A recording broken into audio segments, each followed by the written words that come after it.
বন্ধুরা, এই মেয়েটির বিমানের ভেতরে প্রচণ্ড প্রস্রাব চাপে, কিন্তু বিমানটি সবেমাত্র উড্ডয়ন করেছে, তাই কাউকে টয়লেটে যেতে দেয়া হয়নি। তার কাছে বসে থাকা লোকটি মেয়েটিকে সান্ত্বনা দেওয়ার চেষ্টা করে এবং তাকে গভীর শ্বাস নিতে বলে, কিন্তু মেয়েটি নিজেকে একটু নিয়ন্ত্রণ করার চেষ্টা করলেই বিমানটি প্রচণ্ডভাবে কাঁপতে শুরু করে। তখন মেয়েটি সহ্য করতে না পেরে কাঁদতে শুরু করে। বিমানে বসে থাকা লোকেরা তাকে উৎসাহিত করার চেষ্টা করে, কিন্তু কোনো লাভ হয় না। এটা দেখে তার পাশে বসে থাকা লোকটি খুব ভয় পেয়ে যায়, কারণ মেয়েটির অবস্থা খুব খারাপ হয়ে যাচ্ছিল। সে এতটাই কষ্ট পাচ্ছিল যে তার লোম দাঁড়িয়ে গিয়েছিল। এবার মেয়েটি টয়লেটে যাওয়ার জন্য দাঁড়ায়, কিন্তু গার্ড সেখানে এসে মেয়েটিকে উঠতে বাধা দেয়। এখন সে তার মনোযোগ অন্যদিকে সরানোর জন্য একটি বই পড়তে শুরু করে।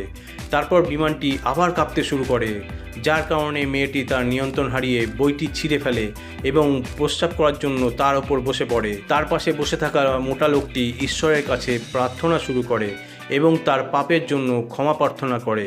হঠাৎ সেই গার্ডটি সেখানে এসে মেয়েটিকে তুলে নিয়ে যায় এবং তার সাথে নিয়ে যায়, কিন্তু তারপর বিমানটি একটি বিশাল ধাক্কা খায়, যার কারণে মেয়েটি ছেলেটির হাত থেকে পিছলে যায়। এখন সেই মেয়েটি নিজেকে আর নিয়ন্ত্রণ না করতে পেরে বাতাসের মধ্যেই প্রস্রাব বিসর্জন শুরু করে। বন্ধুরা, যদি আপনার ভালো লেগে থাকে তাহলে ভিডিওটি লাইক করতে ভুলবেন না এবং চ্যানেলটি সাবস্ক্রাইব করুন। দেখার জন্য অনেক ধন্যবাদ।